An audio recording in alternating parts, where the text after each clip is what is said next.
Good morning class. मैं विवेक अवस्थी उत्कर्ष अकादमी की online classes पे आपका स्वागत करता हूं। आज अपने नए टॉपिक के साथ जिसमें हम लोग कवर करेंगे RTI act 2005, right to information act 2005। General topic है आपका उत्तर प्रदेश पुलिस के मूल विधि का एक स्पेशल टॉपिक है। राइट टू इंफॉर्मेशन एक्ट, जैसा कि आप जानते हैं, किसी भी ऐसे देश के लिए ये बहुत ही महत्वपूर्ण होता है जो देश एक लोकतांत्रिक हो, एक डेमोक्रेटिक कंट्री हो। क्योंकि डेमोक्रेटिक कंट्री में एक बेसिक कॉन्सेप्ट जो आपका चलता है वो ये चलता है कि गवर्नमेंट जो होती है वो रिस्पॉन्सिबल गवर्नमेंट,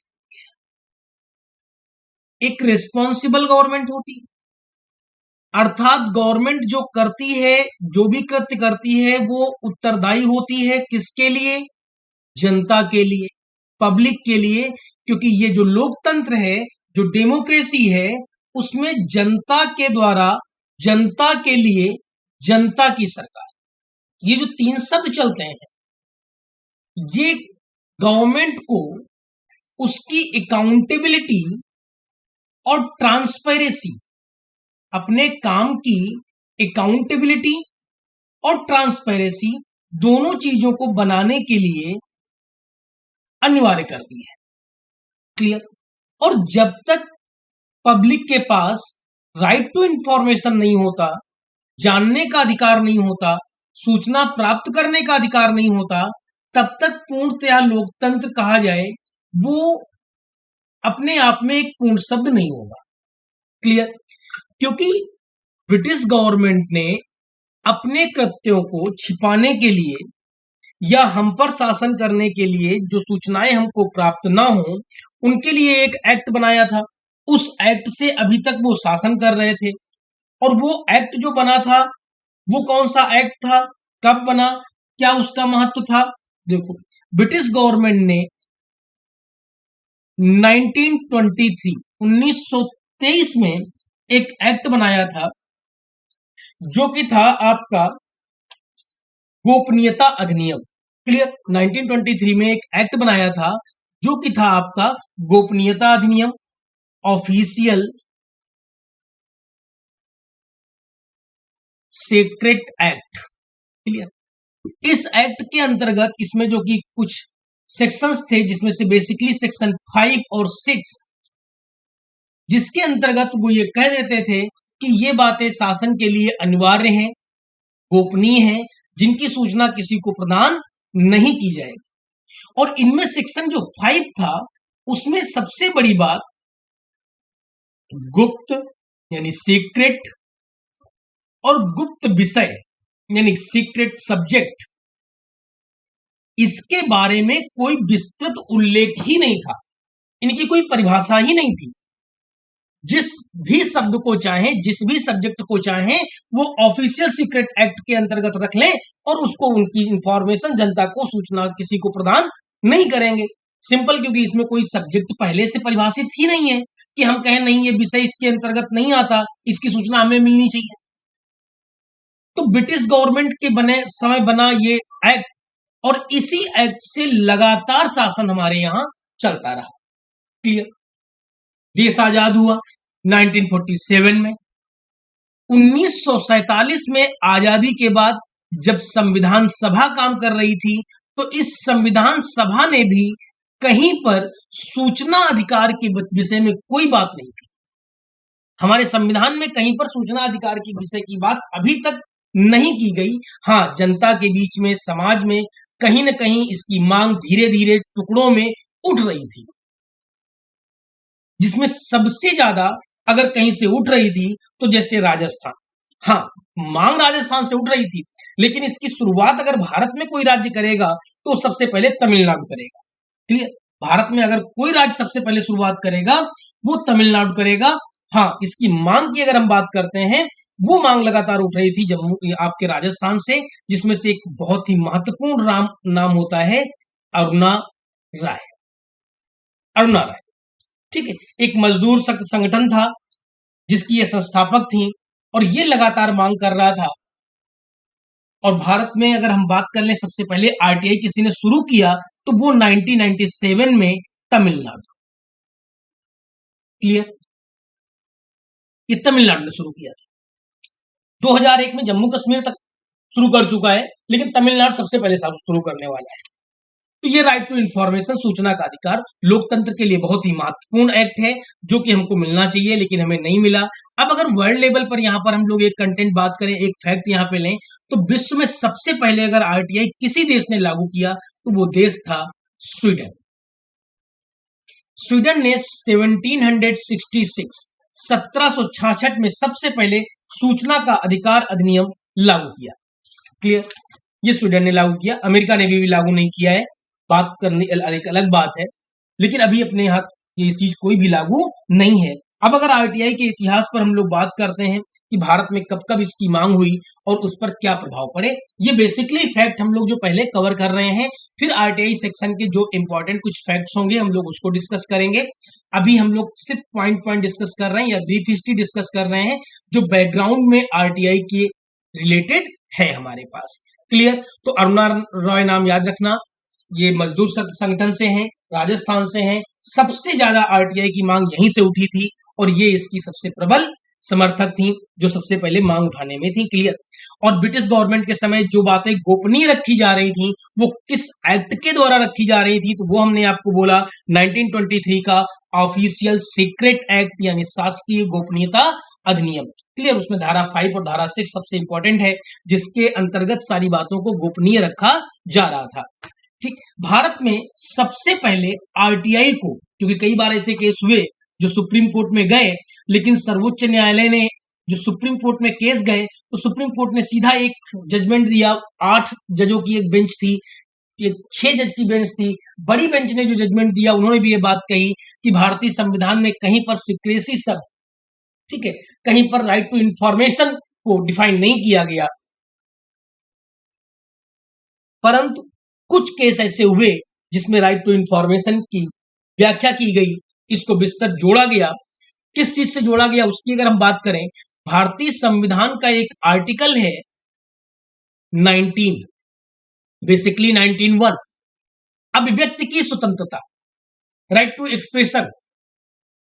अब ये अभिव्यक्ति की स्वतंत्रता हमें प्रदान की जाती है, ये मेरा फंडामेंटल राइट है, लेकिन अभिव्यक्ति की स्वतंत्रता कब, जब हमें सूचना प्राप्त होगी तभी तो हम अभिव्यक्ति की स्वतंत्रता हमें प्राप्त हो सकेगी। अगर किसी भी गवर्नमेंट की हमें आलोचना करनी, अब हम आलोचना कब करेंगे, जब हमें सूचना होगी तभी तो आलोचना करेंगे, या बिना सूचना की आलोचना कर देंगे। हमें जब पता ही नहीं है कि कर क्या रहा है सरकार, कर क्या रही, अभी कोरोना चल रहा है, एक पेंडेमिक चल रहा है, अगर हम इस पर भी बात करें तो गवर्नमेंट की जो योजनाएं चल रही हैं वो सही नहीं है, ये तो तब क्लियर होगा जब चलती हुई योजनाओं से हम परिचित होंगे, क्लियर। तो जब इंफॉर्मेशन का ही हमें अधिकार नहीं है तो फिर अभिव्यक्ति की स्वतंत्रता हमें पूर्णता प्राप्त कैसे है, क्लियर।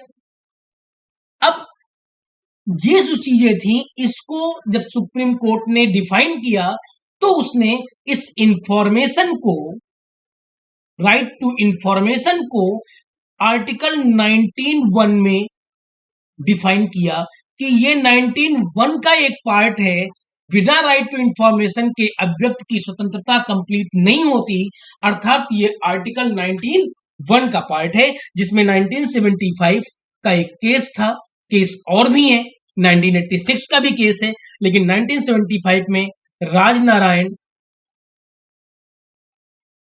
वर्सेस उत्तर प्रदेश सरकार, यूपी गवर्नमेंट, इसमें सुप्रीम कोर्ट ने डिफाइन किया कि जो इंफॉर्मेशन है, राइट टू इंफॉर्मेशन है, ये फंडामेंटल राइट्स आर्टिकल 19(1) का एक पार्ट है, क्योंकि इसके बिना अभिव्यक्ति की स्वतंत्रता पूर्ण नहीं होती, क्लियर। 1982, 1975 के बाद फिर 1982, 1982 में क्या हुआ, second press commission, second press commission ने जो द्वितीय प्रेस आयोग था, उसने जो आपका शासकीय गोपनीयता अधिनियम, जो सेकेंड प्रेस कमीशन था, उसने ऑफिशियल सीक्रेट एक्ट 1923 की धारा, हमने आपसे भी बात की थी, सेक्शन 5 की धारा 5 को रद्द करने की मांग की। क्लियर? इसको खत्म करने की सिफारिश की। जो सेकेंड प्रेस कमीशन था, उसने सेक्शन 5 को खत्म करने की सिफारिश की, यानी 1982 second press commission recommended official secret act 1923 of section 5 dismiss, या section 5 dismiss recommended by second press commission 1982। Reason क्या था, क्यों सेक्शन 5 को ये डिसमिस करना चाह रहे थे, सिफारिश की थी? तो सिफारिश के पीछे इन्होंने तथ्य दिया कि सेक्शन 5 में कहीं पर भी सीक्रेट या सीक्रेट सब्जेक्ट के बारे में कोई डिफिनेशन नहीं है, कोई परिभाषा नहीं है, तो इस धारा का कोई महत्व नहीं है, इसको समाप्त किया जाना चाहिए, जिसका प्रयोग करके किसी भी बात को उठाकर सीक्रेट रूप से रख लिया जाता है। इसके पहले अगर देखो 1977 में जनता गवर्नमेंट की भी एक वर्किंग ग्रुप कमेटी बनी थी, वर्किंग ग्रुप कमेटी बनी थी, और उन्होंने ये कहा था कि इस सीक्रेट ऑफिशियल सीक्रेट एक्ट में किसी भी चेंज की आवश्यकता नहीं। क्लियर? तो 1975 उसमें मना किया था। 1975 और 1982 दो सेक्शन हमने आपको दिए भी, कि अगर हम इसमें बात करते हैं तो 1975 जिसमें सुप्रीम कोर्ट ने इसको आर्टिकल 19(1) का पार्ट बनाया, 1982 जिसमें सेकेंड प्रेस कमीशन ने सेक्शन 5 को एबॉलिश करने की बात की। कौन सा सेक्शन 5? तो ऑफिशियल सीक्रेट एक्ट 1923 का। किसने कहा? तो सेकेंड प्रेस कमीशन ने कहा। अब इसके बाद बात करें 2005, 2005, देखो 2005 के पहले 2002 अटल बिहारी वाजपेयी जब एनडीए गवर्नमेंट आई थी तो उन्होंने आरटीआई एक्ट को जल्दी से जल्दी लागू करने की बात करी थी, लेकिन हो नहीं पाया था। अब अगर हम बात करते 2002 में, तो 2002 में एक एक्ट भारत में लागू हुआ था। वो एक्ट कौन सा था? तो वो था आपका फ्रीडम इंफॉर्मेशन एक्ट। 2002 में एक एक्ट लागू हुआ था, वो आपका क्या था? स्वतंत्रता अधिनियम, सूचना की जो स्वतंत्रता मिली हुई थी, फ्रीडम की बात की गई थी, ये एक्ट बनाया गया था, लागू किया गया था, लेकिन पूर्णतः ये लागू नहीं हो पाया था। ये 2002 में किया गया, लेकिन 2005 में जब एडमिनिस्ट्रेटिव कमीशन बना, क्लियर, सेकेंड प्रशासनिक आयोग, सेकेंड एडमिनिस्ट्रेटिव कमीशन ने फिर से रिकमेंड किया। क्या इसने रिकमेंड किया? देखो प्रेस कमीशन ने रिकमेंड किया था सेक्शन 5 को, कि सेक्शन 5 को खत्म कर देना चाहिए, लेकिन जो एडमिनिस्ट्रेटिव कमीशन थी ये रिकमेंड कर रही है ऑफिशियल सीक्रेट एक्ट 1923 को ही खत्म कर देना चाहिए।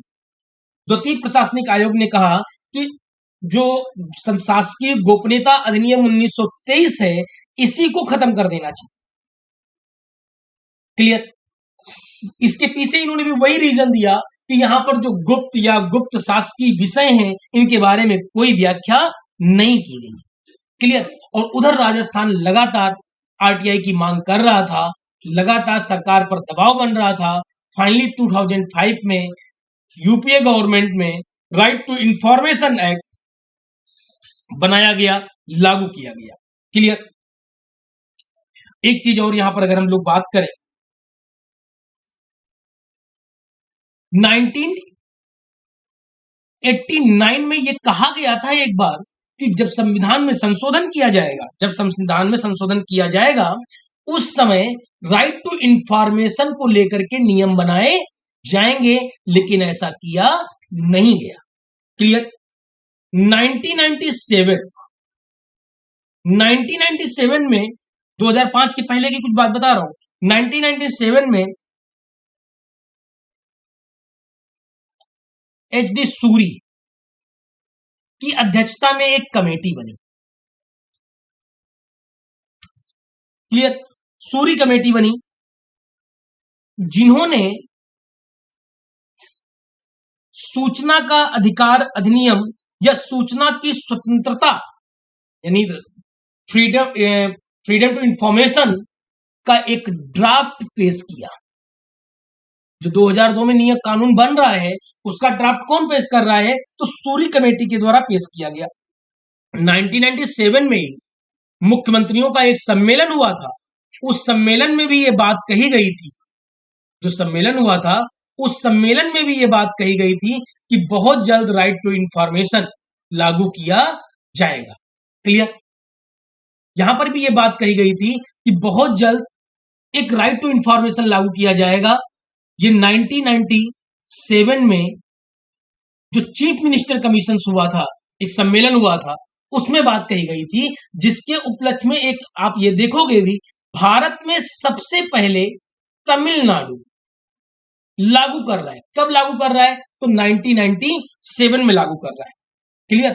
तमिलनाडु कब लागू कर रहा है? तो 1997 में लागू कर रहा है। 1997 में ही गोवा लागू कर रहा है। 2001 में नेशनल कैपिटल टेरिटरी दिल्ली लागू कर रहा है। 2001 में ही राजस्थान लागू कर रहा है। राजस्थान में हमने आपसे पहले भी बोला, मजदूर शक्ति संगठन लगातार इसकी मांग कर रहा था। जो मजदूर शक्ति संगठन था वो लगातार इसकी मांग कर रहा था। मजदूर किसान शक्ति संगठन लगातार इसकी मांग कर रहा था। और इसके अगर मजदूर किसान शक्ति संगठन देखें तो इसके संस्थापक में अगर नाम है तो वो नाम आता है अरुणा राय। क्लियर? बहुत ही इंपॉर्टेंट नाम है आपका ये राइट टू इंफॉर्मेशन के अंतर्गत इनका नाम आता है। मजदूर किसान शक्ति संगठन जो राजस्थान का एक संगठन है, लगातार मांग कर रहा था, जिसकी मांग के अंतर्गत 2001 में राजस्थान में भी आरटीआई लागू हुआ। क्लियर? 2005 में फाइनली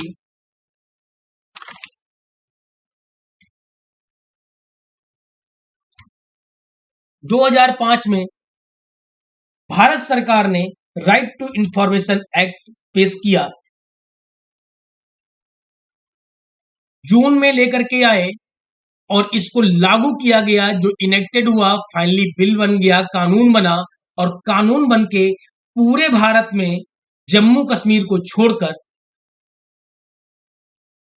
12 अक्टूबर 2005 को लागू हो गया। Right to information act enacted on 12 October 2005। Clear? 12 अक्टूबर 2005 को पूरे भारत में लागू हुआ, जम्मू कश्मीर को छोड़कर, जे एंड के, जम्मू कश्मीर को छोड़कर। हाँ देखो, ये जो ओरिजिनल आरटीआई था या जो इनिशिएटेड आरटीआई था उसमें नियम था। 2019 में जो अमेंडमेंट हो गया, आरटीआई में भी अमेंडमेंट हुआ है। आरटीआई में आपका 13, 16, 27 ये 3 सेक्शन में अमेंडमेंट हुआ है। इसकी हम लोग अभी आगे बात करेंगे। तो 2019 में जम्मू कश्मीर का जब स्पेशल प्रोविजन खत्म हो गया तो ये आरटीआई संपूर्ण भारत में लागू हो गया। क्लियर? ये आपका आरटीआई संपूर्ण भारत में लागू हो गया। तो 12 अगर पूछा जाता है कि आरटीआई कब लागू हुआ, तो 12 अक्टूबर 2005 को लागू हुआ। आरटीआई सबसे पहले विश्व में किसने लागू किया, तो आंसर होता है स्वीडन, 1766। अगर पूछा जाता है आरटीआई लागू करने वाला भारत का सबसे पहला राज्य, तो आंसर होता है आपका तमिलनाडु। तमिलनाडु कब? 1997। क्लियर? और 1997 में ये आपका लागू करता है गोवा। और राजस्थान की बात करते हैं तो ये लागू करता है 2001 में। क्लियर? तो चलो अब इसके आगे चलते हैं, आरटीआई के पोर्शन पे हम लोग बात करते हैं। अभी तक जो हम लोगों ने बात की ये हम लोगों की एक हिस्ट्री और एक बेसिक पोर्शन था। देखो, इंफॉर्मेशन को लेकर के अंतरराष्ट्रीय स्तर से अगर मांग की जा रही थी तो वो सबसे जरूरी इसलिए था कि ग्लोबलाइजेशन के लिए जो हमारे यहाँ एक अंतरराष्ट्रीय परिदृश्य बनता है, जो एक ग्लोबलाइजेशन हो रहा है, उसके लिए जरूरी होता है कि हर देश की एक सीमा क्रॉस किए बिना सूचना का आदान प्रदान हो। क्लियर? प्रेस जो काम करता है वो इतने बड़े स्तर पर तभी काम कर सकता है जब हर एक देश में राइट टू इंफॉर्मेशन एक्ट जैसे नियम लागू हो, क्योंकि ये किसी भी लोकतांत्रिक सरकार के लिए बहुत ही आवश्यक है। क्योंकि राइट टू इंफॉर्मेशन एक्ट से गवर्नमेंट की अकाउंटेबिलिटी और ट्रांसपेरेंसी दोनों क्लियर होती है। आरटीआई एक्ट 2012 अक्टूबर 2005 को लागू हो गया।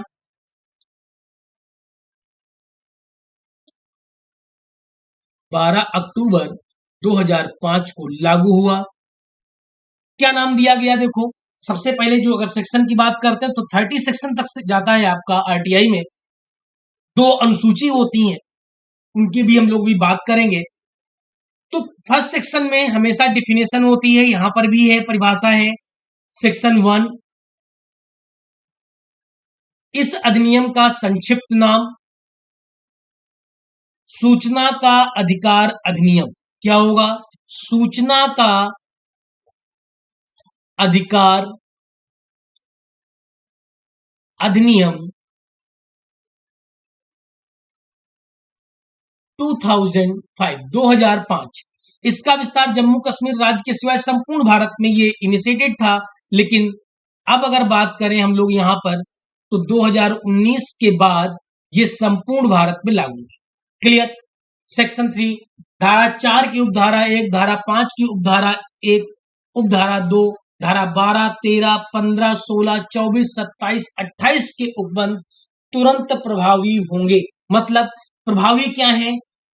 केंद्रीय सूचना आयोग, राज्य सूचना आयोग, उनकी पदावधि, क्लियर, उनके वेतन, उनके कार्य करने की ड्राफ्ट, ये सारे के सारे सेक्शन तुरंत इनेक्टेड होंगे। तुरंत मतलब प्रभावी होंगे कब? ऑन 12 अक्टूबर 2005 से। सेक्शन अगर नंबर 7, क्लियर, सेक्शन नंबर 7 की अगर बात करते हो, देखो इसमें से अगर हम कुछ पिछले सेक्शंस की बात कर लेते हैं तो देखो सेक्शन नंबर 2 जो होता है वो परिभाषा की बात करता है, डिफिनेशन की बात करता है। किस बात की डिफिनेशन की बात करता है? ये समझो, जो सेक्शन 2 है आपका वो डिफिनेशन की बात करता है। किस प्रकार की डिफिनेशन की बात करता है? जैसे एक बात बताता है आपका,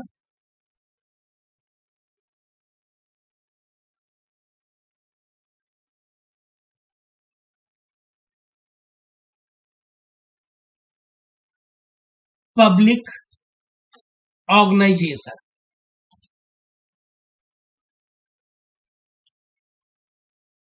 लोक संस्थाएं या लोक संस्था। क्या है पब्लिक ऑर्गेनाइजेशन? आरटीआई के अंतर्गत पब्लिक ऑर्गेनाइजेशन कवर होते हैं। ये डिफिनेशन सेक्शन 2 में मिलती है। क्लियर? अब इनमें कौन कवर नहीं होंगे अगर उनकी बात करो तो देखो, जितने पब्लिक ऑर्गेनाइजेशन हैं, जितने गवर्नमेंट एम्प्लॉय हैं, वो सारे के सारे कवर हो रहे हैं, लेकिन प्राइवेट नहीं। ऐसी कोई इंफॉर्मेशन नहीं कवर होगी जिससे कि उसकी गोपनीयता पर खतरा होता हो, ऐसी नहीं होगी, लेकिन जनरल होंगी। लेकिन यहां पर देखो पब्लिक ऑर्गेनाइजेशन पर हो रही हैं, प्राइवेट ऑर्गेनाइजेशन पे नहीं हो रही हैं। इंडिविजुअल अगर आप बात करो कि रतन टाटा का आईटीआर फॉर्म हमको दिखाया जाए, ये संभव नहीं होगा, क्योंकि ये क्या है? इंडिविजुअल है। क्लियर? ये पब्लिक ऑर्गेनाइजेशन नहीं है, ये इंडिविजुअल है। हाँ, क्या कोई ऐसा प्राइवेट ऑर्गेनाइजेशन भी है जो इसमें कवर हो सकता है?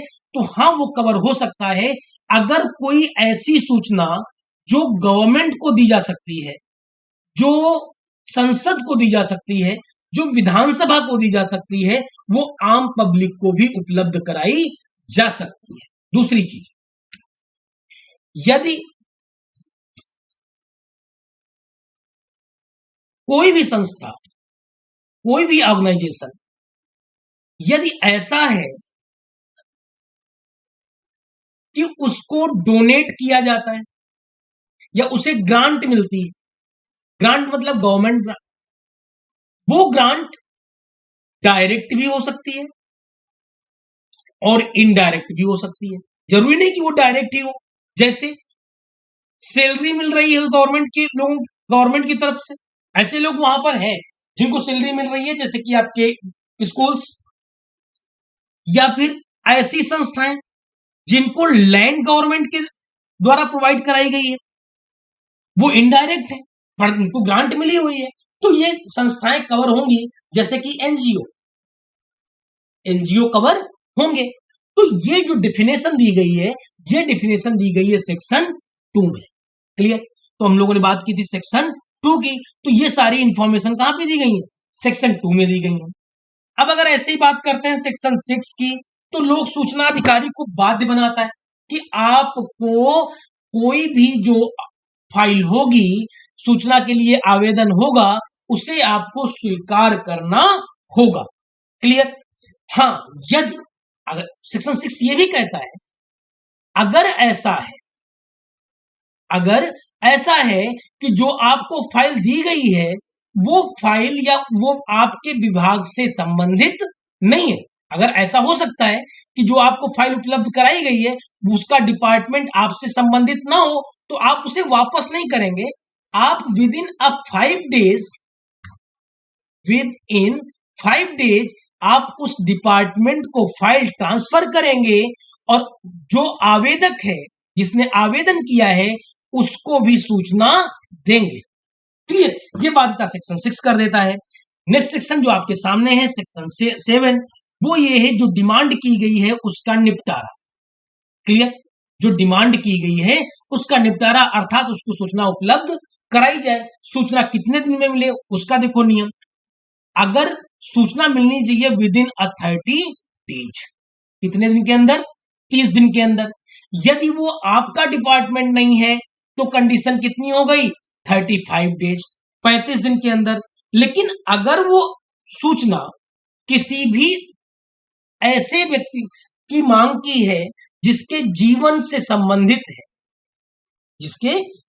संबंधित है या उसको खतरा हो सकता है, तो ऐसी सूचना विद इन 48 आवर, 48 घंटे के अंदर उपलब्ध कराई जाएगी।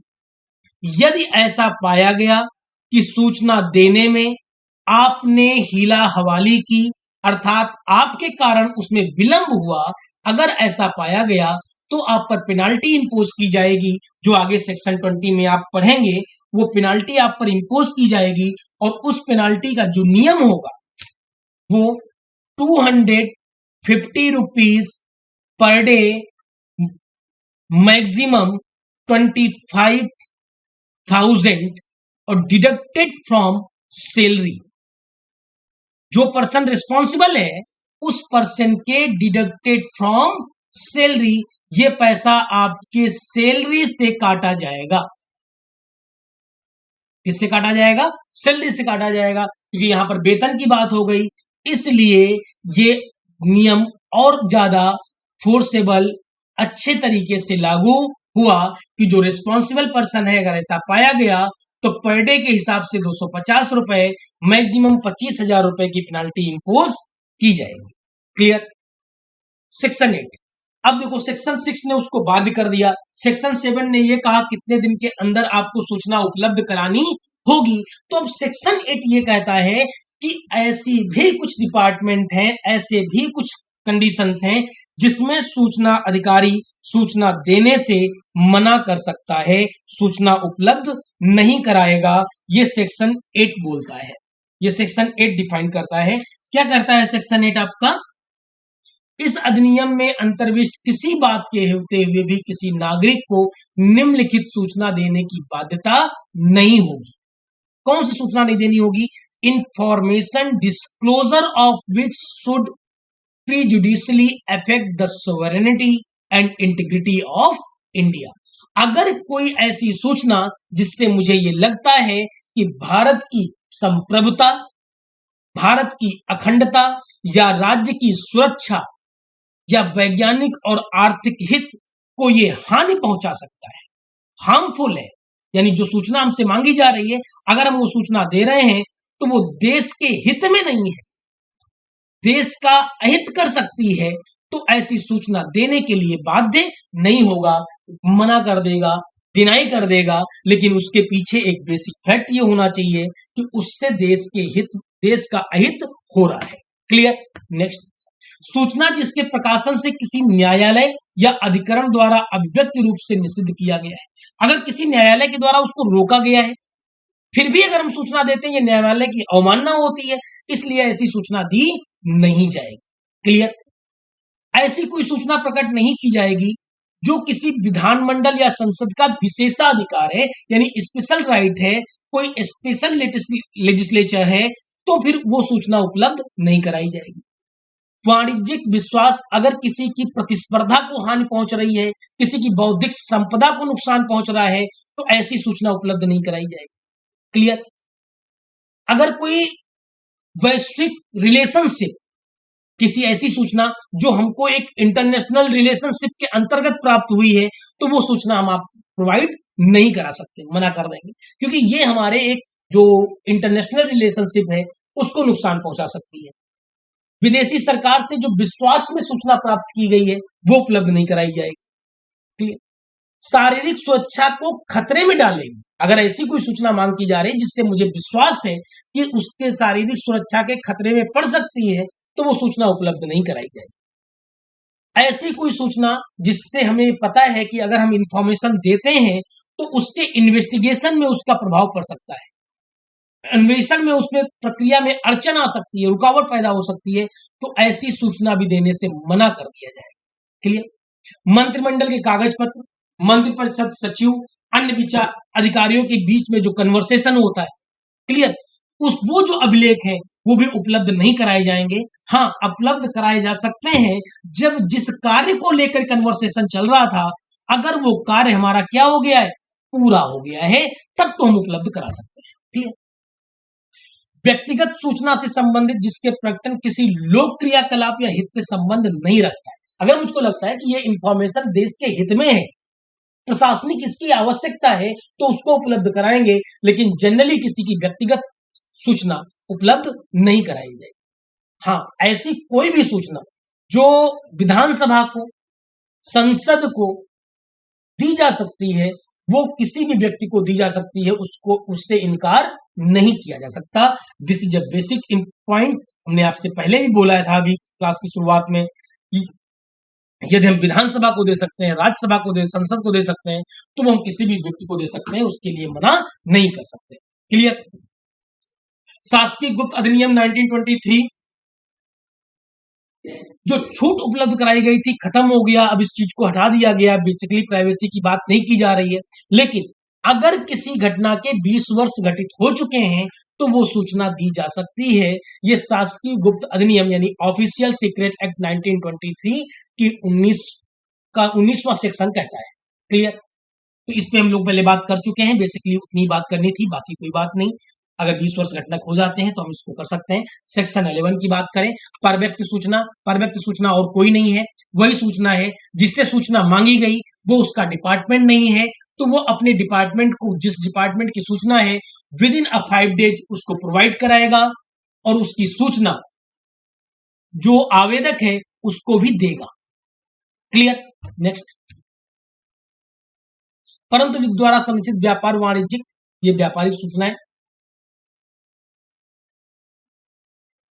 सेक्शन 12 केंद्रीय सूचना आयोग। केंद्रीय सूचना आयोग, देखो यहां पर एक बात हमने आपसे बोला था कि 13, 16, 27 में परिवर्तन किए गए हैं। अब 12 आपसे ये कहता है केंद्रीय सूचना आयोग बनेगा, 15 कहेगा राज्य सूचना आयोग बनेगा, 12 कहता है केंद्रीय सूचना आयोग। एक बात समझ के चलो, यहीं पर ये केंद्रीय सूचना आयोग की गठन कर रहा है, जिस केंद्रीय सूचना आयोग में chief information commissioner, chief information commissioner और इंफॉर्मेशन कमिश्नर, सूचना आयुक्त और मुख्य सूचना आयुक्त, not exceeding 10 as a may be deemed necessary. जितनी आवश्यक है केंद्र सरकार उतने सदस्यों का एक केंद्रीय सूचना आयोग बनाएगा। यानी जो मेंबर्स हैं इनकी गिनती आवश्यकता अनुसार कौन डिसाइड कर रहा है? गवर्नमेंट डिसाइड कर रही है। क्लियर? केंद्रीय सूचना आयोग बन रहा है, बट नॉट मोर देन 10, 10 से अधिक नहीं। इसमें एक क्या होगा? मुख्य सूचना आयुक्त होगा, बाकी सारे क्या होंगे? आपके सूचना आयुक्त होंगे। अब मुख्य सूचना आयुक्त को नियुक्त कौन करेगा या सूचना आयुक्त को नियुक्त कौन करेगा?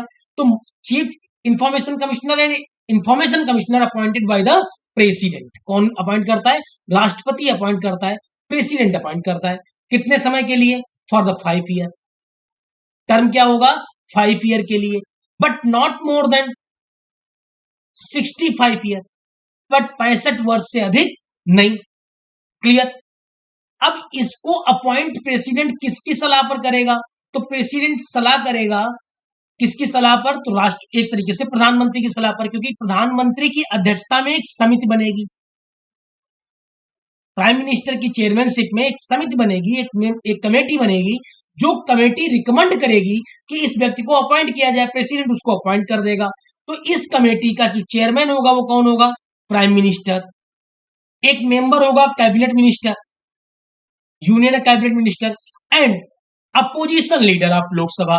लोकसभा का जो अपोजिशन लीडर होगा वो व्यक्ति, ये 3 लोग इस कमेटी में सम्मिलित होंगे, जिसके चेयरमैन होंगे प्राइम मिनिस्टर, और ये रिकमेंड करेंगे प्रेसिडेंट को, और प्रेसिडेंट उनकी रिकमेंडेशन पर अपॉइंट करेंगे चीफ इंफॉर्मेशन कमिश्नर और इंफॉर्मेशन कमिश्नर। क्लियर। अब इस थर्ड, अब अगर हम बात करते हैं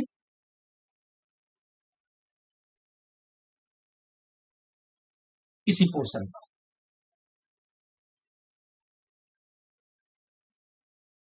हमने अभी आपसे यहां से बोला था कि एक बात ये याद रखना, सेक्शन 12 सेंट्रल इंफॉर्मेशन कमीशन बनाता है, केंद्रीय सूचना आयोग। 13 इनको अपॉइंट करने के लिए इनकी पद विधि।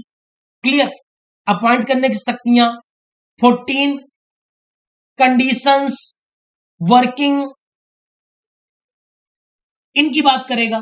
सेक्शन 15 स्टेट इंफॉर्मेशन कमीशन, राज्य सूचना आयोग गठित करेगा, जिसमें 16 अपॉइंटमेंट से 17 सर्विसेज से रिलेटेड सेक्शन होंगे। ये सारे सेक्शन आपके यही हैं। इनमें से जो अमेंडमेंट हुआ है 2019 में, वो 13 में हुआ है और 16 में हुआ है, जिसकी हम लोग अभी बात करेंगे कि इनमें क्या क्या अमेंडमेंट हुआ है। तो अभी जो हमने बात की कि सेक्शन 12 में केंद्रीय सूचना आयोग बनेगा, प्रधानमंत्री की अध्यक्षता में एक समिति बनेगी, जिसकी सलाह पर राष्ट्रपति इनको अपॉइंट करेंगे 5 साल के लिए, लेकिन 65 वर्ष से अधिक उम्र के होने नहीं चाहिए। कोई भी सूचना आयोग, कोई भी सूचना आयोग मुख्य सूचना आयुक्त बन सकता है, लेकिन कंडीशन है दोनों का टर्म मिलाकर 5 वर्ष से अधिक होना नहीं चाहिए। अब यहीं पर जब हम स्टेट की बात करते हैं तो देखो यहां पर क्या है, गवर्नर अपॉइंट करता है। गवर्नर किसकी सलाह पर? तो मुख्यमंत्री की सलाह पर। मुख्यमंत्री उस समिति के अध्यक्ष होंगे, एक मिनिस्टर होगा और एक अपोजिशन लीडर होगा, तीनों लोग मिलकर रिकमेंड करेंगे। क्लियर। सूचना आयोग या राइट टू इंफॉर्मेशन एक्ट जितने भी पब्लिक ऑर्गेनाइजेशन है उनको बाध्य करता है एक पब्लिक इंफॉर्मेशन ऑफिसर अपॉइंट करने की, और इसका एक असिस्टेंट भी होता है, assistant APIO assistant public information officer. Clear. Appoint करने की। वैसे ये, और इनको जो रेगुलेट करता है वो केंद्रीय सूचना आयोग और राज्य सूचना आयोग मिलकर करता है। क्लियर। जो जिसके डिपार्टमेंट का भाग होता है। तो ये हो गए आपके section 12, section 13, section 14, section 15, section 16 और 17। अब अगर हम लोग बात करते हैं नेक्स्ट सेक्शन की, तो इसके बाद जो हमारा सेक्शन आता है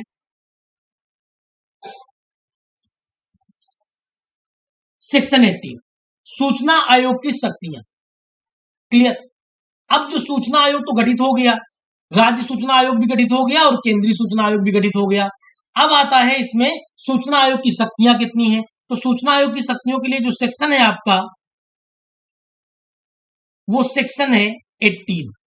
ये शक्तियों की बात करता है कि उसकी क्या शक्तियां हैं, कौन सी इंफॉर्मेशन देनी है, कौन सी इंफॉर्मेशन नहीं देनी है, कितने चार्जेज हैं। जैसे आरटीआई सिंपल बनाता है, दूसरा रीजनेबल बनाता है क्योंकि चार्ज है सिर्फ 10 रुपए। अगर आपको सूचना प्राप्त होती है, पेजेस है अधिक, तो उस पर 2 रुपीज पर पेज की फीस पे होगी। तो रीजनेबल बनाता है, सिंपल बनाता है, आसानी से भरा जा सकता है, ऑनलाइन भी है आपका आरटीआई। तो इसके अंतर्गत सूचना आयोग को कुछ शक्तियां मिलती हैं अपने अधिकारियों को, वो 18 में मिलती है। सेक्शन 19 क्या कहता है? अगर सेक्शन 19 की बात करें, थोड़ा सा इंपॉर्टेंट सेक्शन है सेक्शन 19।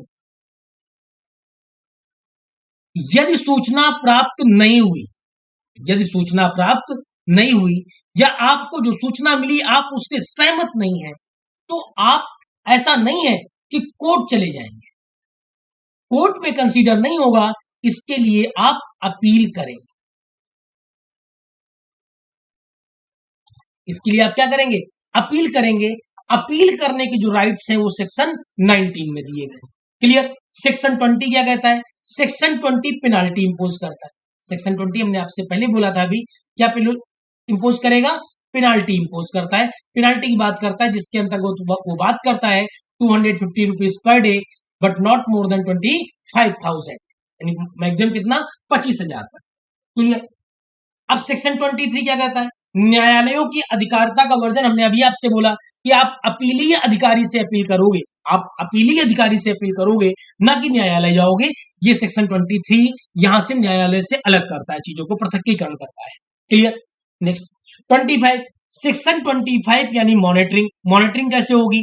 जो स्टेट गवर्नमेंट के अंतर्गत कमीशन हैं या ऑर्गेनाइजेशंस हैं, उनको स्टेट इंफॉर्मेशन कमीशन, राज्य सूचना आयोग रेगुलेट करता है। जो केंद्र सरकार के अंतर्गत होते हैं उनको केंद्रीय information, central information commission regulate करता है। क्लियर? हर वर्ष कंप्लीट डिटेल अपनी बनाकर ये इनको प्रेषित भी करते हैं। क्लियर? अपनी रिपोर्ट बना करके ये डिपॉजिट करते हैं, जमा करते हैं। सेक्शन 30, कठिनाई को दूर करने की शक्ति। यदि इस अधिनियम के उपबंधों को प्रभावित करने में कोई कठिनाई उत्पन्न होती है तो केंद्रीय सरकार या संबंधित सरकार इस राजपत्र में प्रकाशित कर आदेश द्वारा ऐसे उपबंध बना सकेगी जो अधिनियम के उपबंधों से असंगत न हो। क्लियर? अधिनियम से रिलेटेड हो, ऐसे नियम कानून बना सकती, कौन बना सकता है? संबंधित सरकार। हाँ ठीक है, बनाएगी, लेकिन यथाशीघ्र जितना संभव हो सकेगा संसद के प्रत्येक सदन के समक्ष रखा जाएगा। क्लियर? अब देखो इसमें 2019 में जो अमेंडमेंट हुआ वो क्या हुआ? अमेंडमेंट ये हो गया सेक्शन 13। अभी तक अधिकार राज्य को अलग था, सेंट्रल को अलग था। अब सारे के सारे अधिकारों में सेंट्रल को पावर अधिक दे दी गई। क्या? हमने अभी आपसे बोला था पदावधि एवं सेवा शर्तें, सेक्शन 13, इसमें आपसे बोला गया था कितने वर्ष के लिए? 5 वर्ष, but not more than 65 year age, जो भी पहले आ जाएगी उसमें। लेकिन अब कह दिया गया ऐसा नहीं है, अब ये डिसाइड कौन करेगा? सेंट्रल गवर्नमेंट डिसाइड करेगी। स्टेट गवर्नमेंट के लिए भी सेक्शन 16 में कौन डिसाइड करेगा? सेंट्रल गवर्नमेंट डिसाइड करेगी। यानी अधिकार सबसे ज्यादा किसके पास आ गए? सेंट्रल गवर्नमेंट के पास आ गए। नियम बनाने की शक्ति भी किसके पास? सेक्शन 27, नियम बनाने की शक्ति भी किसके पास? सेंट्रल गवर्नमेंट के पास। यानी मोस्टली अधिकार जो थे वो किसको रिज्यूम कर दिए गए? सेंट्रल गवर्नमेंट को रिज्यूम कर दिए गए। तो सेक्शन 13, सेक्शन 16 और सेक्शन 27, 3 पॉइंट याद रखने हैं। 2019 में आरटीआई एक्ट में इनमें अमेंडमेंट किया गया। क्लियर? जो सेकेंड शेड्यूल है एक्ट का, जो सेकेंड शेड्यूल है आपका, वो ये बताता है कि इस शेड्यूल में जितने डिपार्टमेंट हैं वो आरटीआई से फ्री हैं। क्लियर? ये आरटीआई से फ्री हैं, इनकी सूचना उपलब्ध नहीं कराई जाएगी, जैसे Intelligence Bureau, Research Analysis Wing यानी रॉ, Directorate of Revenue Intelligence, Central Economic Intelligence Bureau, Directorate Enforcement, Narcotics Central Bureau, Aviation Research Centre, Special Frontier Force, Border Security Force, Central Reserve Police Force. अर्थात ऐसे organisation जो कहीं ना कहीं government की सुरक्षा, गवर्नमेंट की संप्रभुता से संबंधित हैं या डिफेंस से जुड़े हुए हैं या सीधे इंटरनेशनल रिलेशनशिप से जुड़े हुए हैं, ऐसे किसी ऑर्गेनाइजेशन की सूचना आरटीआई के अंतर्गत नहीं दी जाएगी। अगर नंबर पूछ लिया जाता है तो याद रखना सेकेंड शेड्यूल में 22 ऑर्गेनाइजेशन है जिनकी सूचना आरटीआई के अंतर्गत दी नहीं जाती। क्लियर? बात समझ में आई? तो यहां पर बात थी हमारी आरटीआई की। ये आपका आरटीआई कंप्लीट हुआ। 2019 में इसमें अमेंडमेंट हुआ जिसमें कि 3 सेक्शन अमेंड किए गए। सेंट्रल गवर्नमेंट को शक्तियां अधिक दे दी गई, स्टेट गवर्नमेंट या अदर से हटाई कम की गई। हाँ, दूसरी चीज, यहां पर जो इंफॉर्मेशन कमिश्नर थे जैसे चीफ इंफॉर्मेशन कमिश्नर या इंफॉर्मेशन कमिश्नर, इनको बना दिया गया in as a election commissioner. Clear? जो चीफ इंफॉर्मेशन कमिश्नर थे ये हो गए चीफ इन इलेक्शन कमिश्नर, और जो इंफॉर्मेशन कमिश्नर थे वो हो गए इलेक्शन कमिश्नर।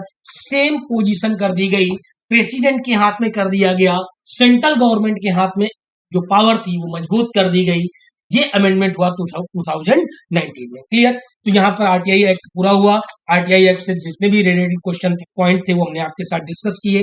अब बेसिकली कभी भी एक क्लास और करेंगे जिसमें हम लोग इनको रिवाइज करेंगे, जिसमें मोस्टली एक्ट लिए जाएंगे। एक एक्ट को लेकर के वो क्लास नहीं होगी, वो जैसे जितने एक्ट हम लोगों ने पढ़े हैं उनकी एक कंबाइंड क्लास होगी जिसमें सिर्फ पॉइंट पॉइंट को हम लोग डिस्कस करेंगे। और यदि कोई ऐसे पॉइंट हैं या इनमें ऐसे कोई क्वेश्चन है जो डाउट में है, या इनमें आप जो पॉइंट को डिस्कस करना जिस तरह चाहते हो उस तरीके की आप कमेंट कर सकते हो या कॉल करके सूचना दे सकते हो। जो सूचना हमें प्राप्त होगी उसके अकॉर्डिंग इस पर आगे हम लोग काम करेंगे। क्लियर? तब तक के लिए धन्यवाद। Thank you class.